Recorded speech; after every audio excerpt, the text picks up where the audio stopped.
राजर्षि भरत जी भगवान ऋषभ देव जी के पुत्र थे। इन्हीं के नाम से इस देश का नाम भारतवर्ष पड़ा। इनका विस्तृत वर्णन राजा रघुगण और जड़ भरत जी शीर्षक से 11 में दिया गया है। श्री दधीची जी परोपकाराय सताम विभूतयः। सज्जनों की संपूर्ण विभूति परोपकार के लिए होती है। एक बार की बात है, देवराज इंद्र अपनी सभा में बैठे थे। उन्हें अभिमान हो आया कि हम तीनों लोगों के स्वामी हैं। ब्राह्मण हमें यज्ञ में आहुति देते हैं, देवता हमारी उपासना करते हैं, फिर हम सामान्य ब्राह्मण बृहस्पति जी से इतना क्यों डरते हैं? उनके आने पर खड़े क्यों हो जाते हैं? वे तो हमारी जीविका से पलते हैं। ऐसा सोचकर वे सिंहासन पर डटकर बैठ गए। भगवान बृहस्पति के आने पर न तो वे स्वयं उठे, न सभासदों को उठने दिया। देवगुरु बृहस्पति जी इंद्र का यह औद्धत्य देखकर लौट गए और कहीं एकांत में जाकर छिप गए। थोड़ी देर के पश्चात देवराज का मन उतर गया। उन्हें अपनी गलती मालूम हुई। वे अपने कृत्य पर बड़ा पश्चाताप करने लगे। दौड़े दौड़े गुरु के यहाँ आए, किंतु गुरुजी तो पहले ही चले गए थे। निराश होकर इंद्र लौट आए। गुरु के बिना यज्ञ कौन कराए? यज्ञ के बिना देवता शक्तिहीन होंगे। असुरों को यह बात मालूम हो गई। उन्होंने अपने गुरु शुक्राचार्य की सम्मति से देवताओं पर चढ़ाई कर दी। इंद्र को स्वर्ग छोड़कर भागना पड़ा। स्वर्ग पर असुरों का अधिकार हो गया। पराजित देवताओं को लेकर इंद्र भगवान ब्रह्मा जी के पास गए, अपना सब हाल सुनाया। ब्रह्मा जी ने कहा, त्वष्टा के पुत्र विश्वरूप को अपना पुरोहित बनाकर काम चलाओ। देवताओं ने ऐसा ही किया। विश्वरूप बड़े विद्वान, वेदज्ञ और सदाचारी थे, किंतु इनकी माता असुर कुल की थी। इससे देवताओं से छिपाकर असुरों को भी कभी कभी भाग देते थे। इससे असुरों के बल की वृद्धि होने लगी। इंद्र को इस बात का पता चला। उन्हें दूसरा कोई उपाय ही न सूझा। एक दिन विश्वरूप एकांत में बैठे वेदाध्ययन कर रहे थे कि इंद्र ने पीछे से जाकर उनका सिर काट लिया। इस पर उन्हें ब्रह्म हत्या लगी।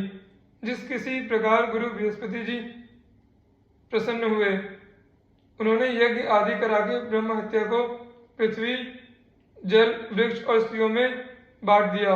इंद्र का फिर से स्वर्ग पर अधिकार हो गया। इधर त्वष्टा ऋषि ने जब सुना कि इंद्र ने मेरे पुत्र को मार दिया है, तो उन्हें बड़ा दुख हुआ। अपने तप के प्रभाव से उन्होंने उसी समय इंद्र को मारने की इच्छा से एक बड़े भारी बलशाली दैत्य वृत्रासुर को उत्पन्न किया। वृत्रासुर के पराक्रम से संपूर्ण त्रैलोक भयभीत था। उसके ऐसे पराक्रम को देखकर देवराज भी डर गए। वे दौड़े दौड़े ब्रह्मा जी के पास गए। सब हाल सुनाकर उन्होंने ब्रह्मा जी से वृत्रासुर के कोप से बचने का कोई उपाय पूछा। ब्रह्मा जी ने कहा, देवराज, तुम किसी प्रकार वृत्रासुर से बच नहीं सकते। वह बड़ा बली, तपस्वी और भगवत भक्त है। उसे मारने का एक ही उपाय है कि नैमिषारण्य में एक महर्षि दधीची तपस्या कर रहे हैं। उग्र तप के प्रभाव से उनकी हड्डियां वज्र से भी अधिक मजबूत हो गई हैं। यदि परोपकार की इच्छा से वे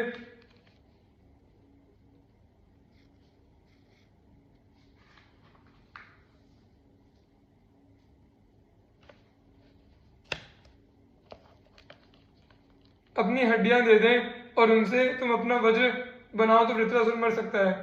ब्रह्मा जी की सलाह मानकर देवराज समस्त देवताओं के साथ नैमिषारण्य में पहुंचे। उग्र तपस्या में लगे हुए भगवान दधीची की उन्होंने भांति भांति से स्तुति की।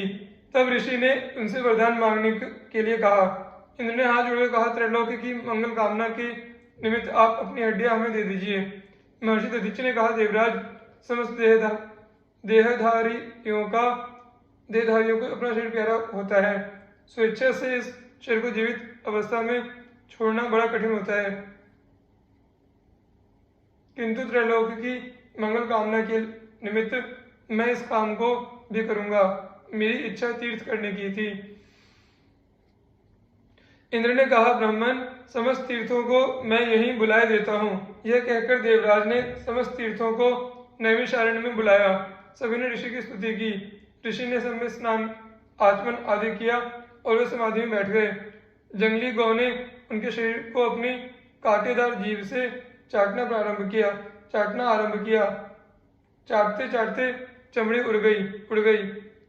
तब इंद्र ने उनकी तपकपूत रीढ़ की हड्डी निकाल ली।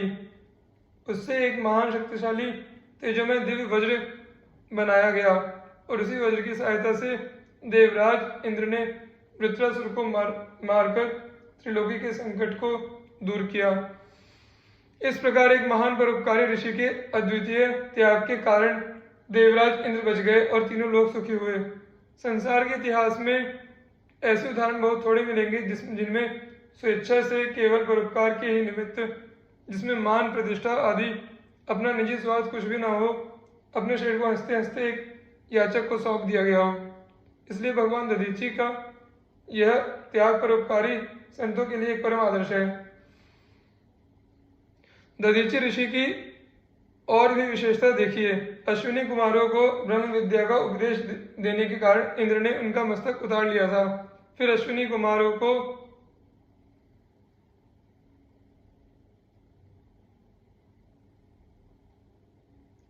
कुमारों ने इनके धड़ पर घोड़े का सिर चढ़ा दिया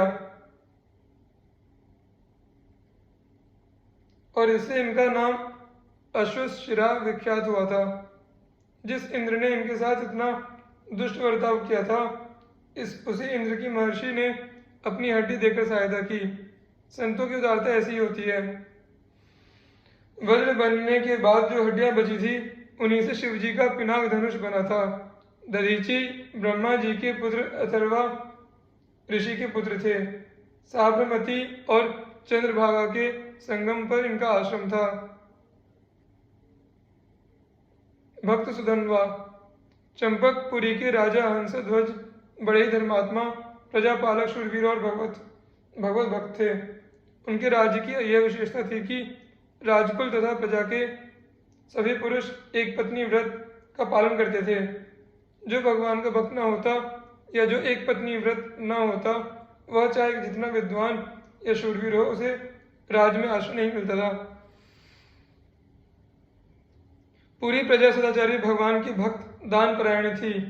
पांडवों का अश्वमेध यज्ञ का घोड़ा जब चंपकपुरी के पास पहुंचा, तब महाराज हंसध्वज ने सोचा,